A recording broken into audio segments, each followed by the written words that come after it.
A paz do Senhor, meus irmãos, nós estamos falando aqui sobre os 7 selos. Na aula anterior falamos sobre os 4 primeiros selos e na continuidade aqui do assunto vamos falar sobre o 5º selo, que fala sobre as almas dos mártires, capítulo 6, versículo 9 e 11 de Apocalipse. Os mártires são, melhor dizendo, as testemunhas de Cristo, mortos, no início da grande tribulação, que estão pedindo a Deus por vingança. Deus pede paciência. Eles não buscam vingança pessoal, mas a vindicação aqui dos mártires, é acerca da santidade de Deus e o estabelecimento da justiça de Deus.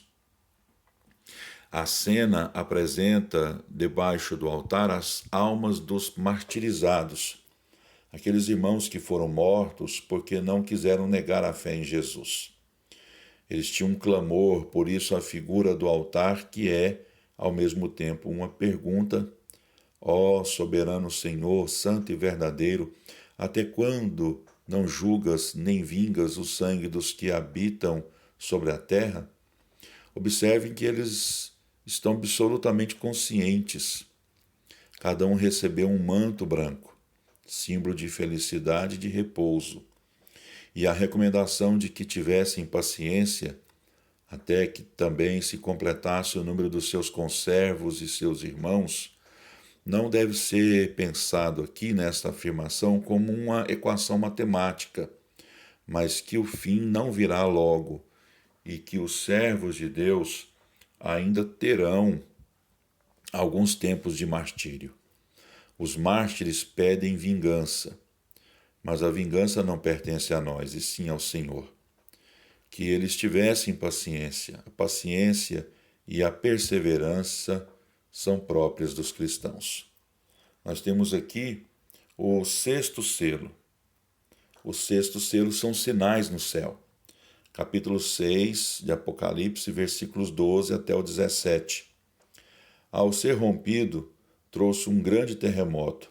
Houve um eclipse solar, quando a lua se apresentou rubra como sangue. Despencaram as estrelas e o próprio firmamento foi enrolado como um cobertor. Montes e ilhas continua João, relatando que saíram dos seus lugares e o medo tomou conta de todos os poderosos, de modo que se esconderam nas cavernas, tocas, buracos feitos nas montanhas, pedindo que as rochas os escondessem daquele que está sentado no trono, por haver chegado o dia do retorno do Senhor.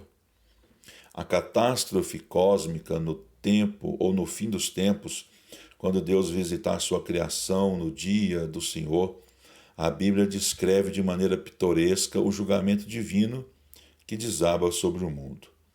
A forma de se expressar é semi-poética e metafórica, no entanto, ela descreve eventos reais. Então, o que nós temos entre o 6º e o 7º selos, nós temos uma passagem entre parênteses, que é também chamado de passagem parentética. Então, entre o 6º e o 7º selos, abre-se um parêntese para falar sobre a selagem dos 144.000. Desculpem, meus irmãos. Que é o capítulo 7, versículo 1 até o 17. Então, entre o 6º e o 7º selos, nós temos uma passagem entre parênteses, que é a selagem dos 144.000. Ok? Então, vamos aqui para essa passagem parentética. Então, o capítulo 7 de Apocalipse é a primeira passagem de natureza parentética, dentre outras que depois nós vamos aprender. Esse parêntese situa-se entre o 6º e o 7º selos. O 6º selo ocorre no final do capítulo 6, versículos 12 a 17. O 7º selo no versículo 1 do capítulo 8. Na cena parentética do capítulo 7, vemos 2 grupos de redimidos, um de judeus e outro de gentios. O primeiro grupo, que é o de judeus, acha-se na terra, e o segundo grupo, que é o de gentios, no céu. Então vamos para o capítulo 7, versículo 1, que fala sobre os 4 cantos da terra. É uma referência aos pontos cardeais, indicando que as 4 direções da terra, norte, sul, leste e oeste. Esta é uma maneira de indicar muito antiga, né? Em Isaías capítulo 11, versículo 12 está escrito: levantará um estandarte para as nações, ajuntará os desterrados de Israel e os dispersos de Judá recolherá desde os 4 confins da terra. Vi 4 anjos, conservando seguros os 4 ventos da terra. Apocalipse capítulo 7, versículo 1. Temos aqui um vislumbre de que os anjos são, entre outras coisas, os engenheiros controladores das forças vivas do universo. Então aqui a gente tem, nessa passagem parentética, nós temos aqui o primeiro grupo, que é o selo de Deus e os selados. Nesses versículos, capítulo 7, 2 a 8, está o primeiro grupo de redimidos desta passagem parentética. O selo do Deus vivo, capítulo 7, versículo 2. Até selarmos em suas frontes os servos do nosso Deus, capítulo 7, versículo 3. Esse selo é de proteção, como vemos em Apocalipse capítulo 9, versículo 4. E foi-lhes dito que não causem dano à erva da terra, nem qualquer coisa verde, nem a árvore alguma, e tão somente aos homens que não têm o selo de Deus sobre as suas frontes. O selo deve ser a inscrição dos nomes de Cristo e do Pai nas frontes desses redimidos, conforme Apocalipse 14, versículo 1. Olhei, e eis o Cordeiro em pé sobre o monte Sião, e com ele 144.000, tendo nas frontes escrito o seu nome e o nome do Pai. Então, lá no capítulo 7, versículo 4, nós temos a expressão 144.000 selados. Trata-se de um grupo de judeus, salvos e preservados na terra durante a grande tribulação, para testemunharem de Cristo no lugar da igreja. O grupo está na terra, a qual é mencionada nos versículos 1, 2 e 3. É o cumprimento de Isaías, capítulo 66, versículo 19. A omissão das tribos de Dan e de Efraim entre as 12 tribos arroladas em Apocalipse 7, versículos 5 até 8, não aparecem Dan e nem Efraim. Seus nomes aparecem substituídos pelos nomes de José e Levi. É só comparar essa lista com outras congêneres, como Gênesis 29, Gênesis 30, Gênesis 49, Deuteronômio 33, etc. Certamente Dan e Efraim são omitidos por causa de sua idolatria e imoralidade registradas na Bíblia. Dan, por exemplo, foi a primeira tribo a cair fundo nesses pecados, arrastando multidões na sua esteira, conforme está lá em Juízes, capítulo 18 e 1 Reis, capítulo 12. O caso de Juízes 18 é por demais sério. Os danitas, cujas proezas são aí relatadas, agem como autênticos ladrões. Sem quaisquer motivos, roubam o ídolo de Mica e ainda subornam o seu moço sacerdote, fazendo assim com que a idolatria que estava restrita à família de Mica fosse a religião de sua tribo inteira. Esse foi um procedimento iníquo. O procedimento de Efraim não foi nada melhor, conforme relata o livro de Oséias. Dan e Efraim, não sendo selado aqui, passarão pela grande tribulação sem a proteção do selo de Deus. No entanto, na lista das tribos em evidência durante o milênio de Cristo na terra, Dan vem em primeiro lugar e logo, mas também Efraim. Como se explica isso? Provavelmente, na conversão de judeus durante a Grande Tribulação, Dan e Efraim não creram a princípio, mas creram posteriormente.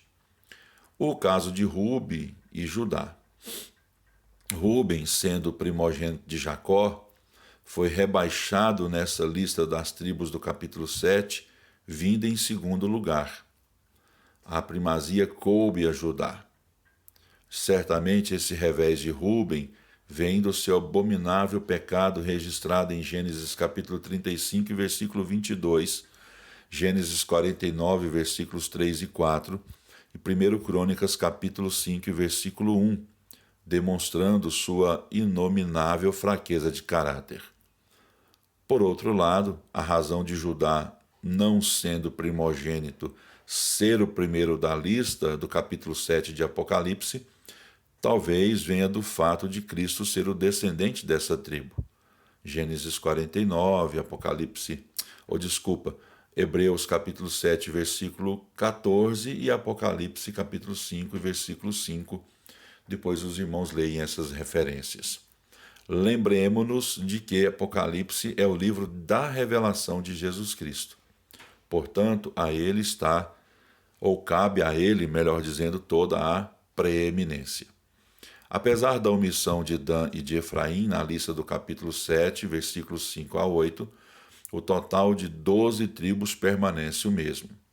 Parece Deus querendo dizer que, mesmo havendo mudanças por causa do fracasso do homem, o seu plano e propósito permanecem firmes.